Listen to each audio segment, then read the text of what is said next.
Hello အားလုံးပဲမင်္ဂလာပါခင်ဗျာကျွန်တော်အခုဆက်ပြီးဆွေးနွေးပြမယ့်သင်ခန်းစာတော့ဒီ Photoshop ထဲမှာပါသင်ခန်းစာတစ်ခုဖြစ်တဲ့ဒီနှင်းကြတဲ့ effect ပေါ့နော်နှင်းနဲ့ဖွေးပြီးကြတဲ့ effect လိုမျိုးလို့သင်ခန်းစာပါအဲ့တော့ကျွန်တော်က file ကနေပြီး open ဆိုတဲ့ပုံစံလိုက်မယ်နော်ဒီတဲ့ပုံလေးလိုက်ပါမယ်ဟုတ်ပြီဒါရိုးရိုးတဲ့ပုံကျွန်တော်ဆရာရဲ့ကောင်တော့ resolution အကြီးကြီးပဲနော်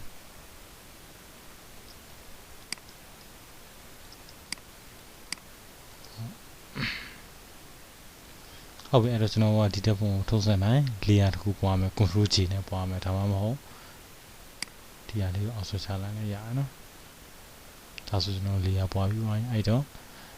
နေပြီးမယ်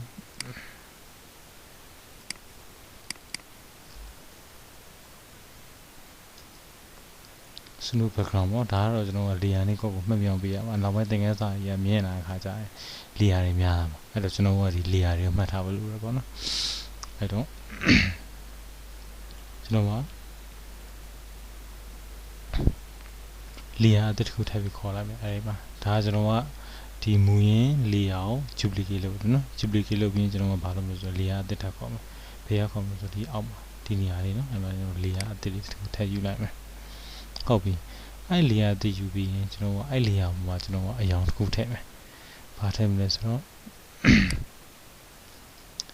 image ကနေပြီးတော့ sorry မလို့ edit ကနေပြီးတော့ကျွန်တော် fade နဲ့အရောင်ထည့်မယ်ဘာထည့်မလဲဆိုတော့အဲ့မှာအရောင်တွေများရှိကျွန်တော်အဲ့မှာ black အရောင်ထည့်မယ်နော်ဒီ layer တစ်ခုလုံး layer အသစ်ပေါ်မှာကျွန်တော်ကအရောင်အနက်ကို fade လိုက်မယ်အဲဆိုရင်မဲဝိုင်ဘာမမဲရတော့နော်ဟုတ်ပြီအဲ့ layer မျိုးဖြစ်နေကျွန်တော်ကဘာလို့ noise ထည့်မယ် noise ဆိုတာဘာနဲ့သဘောထားဆိုရဆိုတော့ကျွန်တော်ဟိုအရင်တော့ဆိုဒီ analog TV တွေမှာ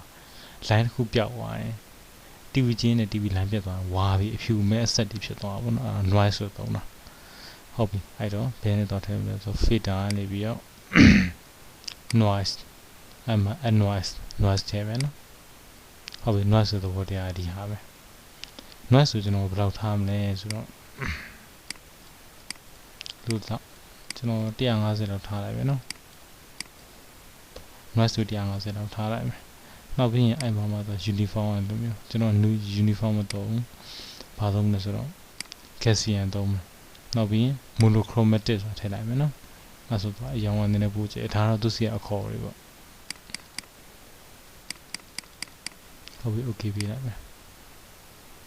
အဲဆိုရင်ကျွန်တော်ကဒီအမဲကအပြောက်တွေဖြစ်သွားပြီ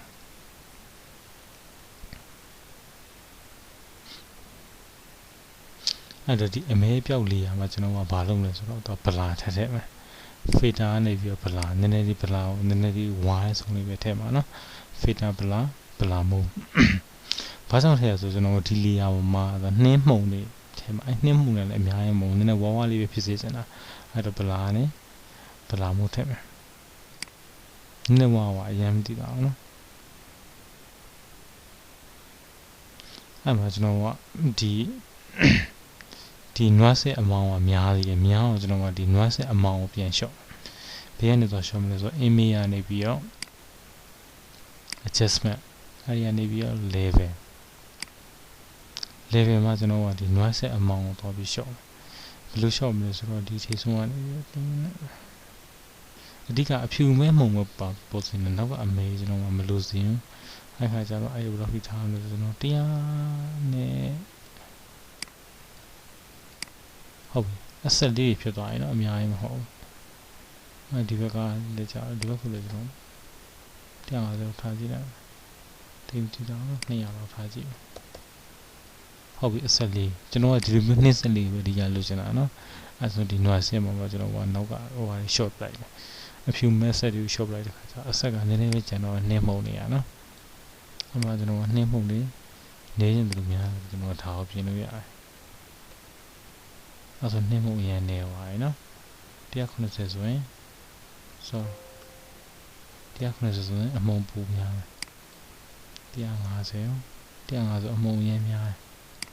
60လောက်ထားလိုက်မယ်နော်155လောက်ထားလိုက်မယ်ဟုတ်ပြီဒါဆိုအမုံကွက်တီပဲနှင်းမှုန်နေကြမယ်ပေါ့နော်မိုးဆက်ကလည်းသဘောတရားအတူတူပါပဲဒီသင်ခန်းစာ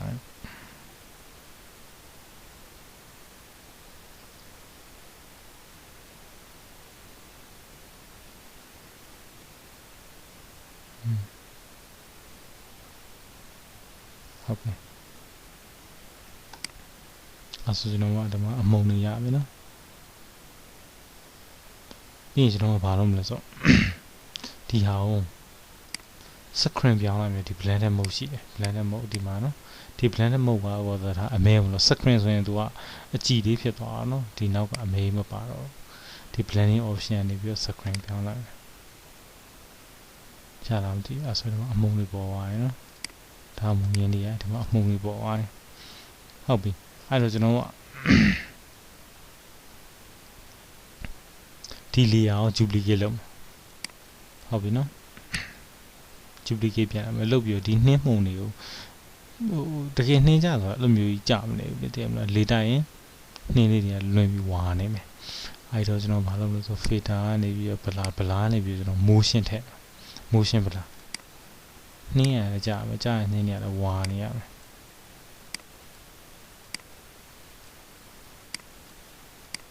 အဲ့မှာကျွန်တော်နှင်းနေတာချင်းချင်းရအောင်နော်ဘယ်လိုလဲဒါဆိုရင်တစ်စောင်းလေး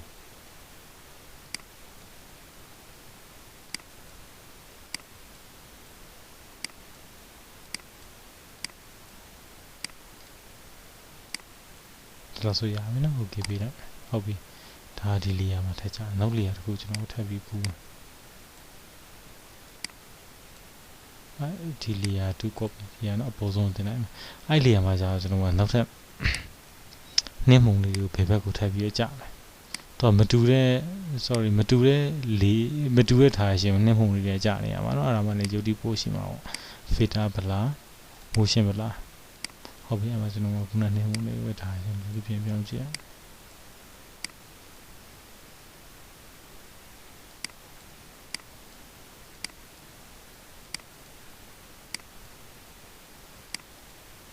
ဒါကျွန်တော်ကတတ်မှတ်ချက်မရှိဘူးကိုယ့်မျိုးလုံးထဲမှာအကြည့်ကောင်းလို့ဖြစ်အောင်ထားပေးရအောင်နော်ဟုတ်ပြီ okay ပြီလားအဲ့ဆိုရင်ရှာပြီလားမသိဘူးရုံမှာအလင်းမောင်ထည့်ခြင်းကျွန်တော်ထည့်ပါတော့ဒီ background လေးအောင်မှာကျွန်တော်ကအလင်းမောင်ထည့်ခြင်းနဲ့ဆိုရင် image ကနေပြီးတော့ adjustment နဲ့ curve အဲ့ရနေမှာကျွန်တော်ကဒီအလင်းမောင်လေးကိုလူလောက်ပြင်ပြီးတော့ပြောပြရတယ်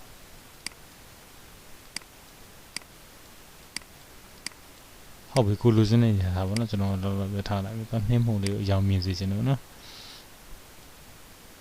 โอเคအဲ့ဆိုရင်ရပါပြီဒါကျွန်တော်တို့ဒီနှင်းချဲ့တဲ့သင်ခန်းစာပေါ့နော်အရင်မခက်ပါဘူး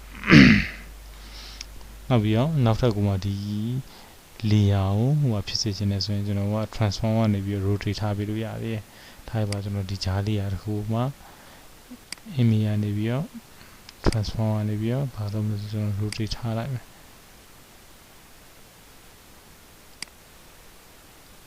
အဲ့ဆိုရင်နေရ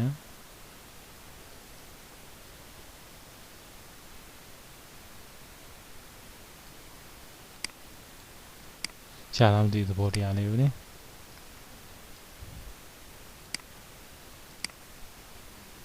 ဟုတ်ကဲ့အဲ့တော့နှင်းနေရတော့တစ်စောင်းကြီးကြာတယ်နော်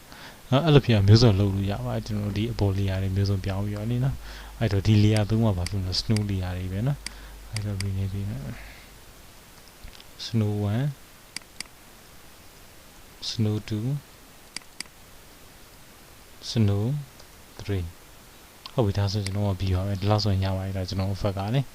ဟိုနှိမ့်ချတဲ့ effect ပေါ့နော်နောက်မှတော့ဒီနေရာဝင်ထိုးတော့အရင်ပြီးပြင်ပေါ့ဒီထက်ကောင်းတဲ့ပုံထပ်ပြီးလုပ်လို့ရပါအဲ့ဒါကျွန်တော်တို့ဒီသင်ခန်းစာအနေနဲ့ပဲရှိတဲ့ resolution ကောင်းတဲ့ပုံနဲ့လုပ်ပြပေးရပါနော်အဲ့တော့အားလုံးပဲကျေးဇူးတင်ပါတယ်ဒီသင်ခန်းစာနဲ့ပတ်သက်ပြီးတော့နားမလည်တာအခက်အခဲရှိရင်ကျွန်တော်တို့ဒီ infotech computer နဲ့လာပြီးမေးလို့ရပါတယ်နော်